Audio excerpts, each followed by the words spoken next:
Bonjour chers auditeurs de l'ODJ Média, notre chroniqueur de l'ODJ, Afid Fassifiri, partage son avis et sa réflexion, dans un article qu'il a intitulé « Gaza, Joe Biden demande aux journalistes américains de vérifier leurs chiffres », qu'on écoutera ensemble dans ce podcast.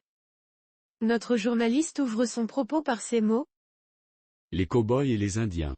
La semaine dernière lors d'un point de presse tenu par la Maison-Blanche, le président américain a, de manière flagrante, manqué de tact en demandant aux journalistes de bien vérifier les chiffres fournis par le ministère palestinien de la Santé car le nombre des victimes serait exagérément et volontairement gonflé. Heureusement, comme pour se rattraper, Joe Biden a soufflé aux journalistes accrédités qu'il n'allait pas leur apprendre leur métier. Maintenant, comment la Maison-Blanche peut-elle mettre en cause des chiffres vérifiés par l'OMS et par les ONG sur place? Sinon, depuis quand dans une grande démocratie, même en temps de guerre, un président demande aux journalistes de vérifier les chiffres fournis? Surtout, que pour la guerre d'Ukraine jamais les chiffres fournis par Volodymyr Zelensky n'ont eu droit au même traitement. Notre chroniqueur enrichit son discours de la manière suivante. La guerre des chiffres, la guerre des mots. Mais vu les financements en direction de l'OMS versés par l'Amérique et un certain Bill Gates particulièrement, cette organisation aurait dû peut-être, Monsieur le Président, s'en tenir à la position américaine au lieu d'appuyer les chiffres fournis par le Hamas.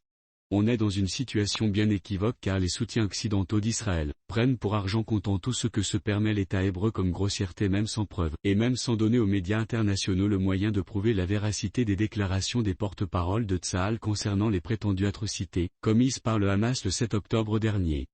Par ailleurs, Joe Biden oublie-t-il qu'Israël impose un blocus médiatique absolu sur l'enclave palestinienne afin de pouvoir y perpétrer un génocide à huis clos? De tristes mémoires, lors des attentats du 11 septembre 2001 la Maison-Blanche n'avait pas demandé aux médias américains de vérifier leurs informations, celles fournies en l'occurrence par l'administration américaine, en ce qui concerne les noms des passagers des deux avions qui n'ont d'ailleurs jamais été rendus publics par les compagnies concernées, et encore moins sur le prétendu troisième avion qui se serait écrasé sur un bâtiment du Pentagone en Pennsylvanie. Joe Biden peut user et abuser de propagande de guerre tant qu'il le voudra, mais fort heureusement les médias américains ont une réputation à défendre et une crédibilité à ne pas perdre.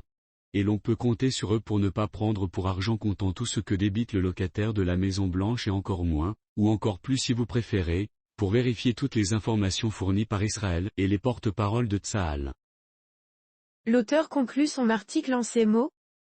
Oui, Monsieur le Président de la puissance américaine dans une démocratie comme la vôtre, dont l'Amérique ne cesse de vanter les vertus, la justice et la presse fonctionnent de manière indépendante, malgré, il est bien vrai, le poids des lobbies.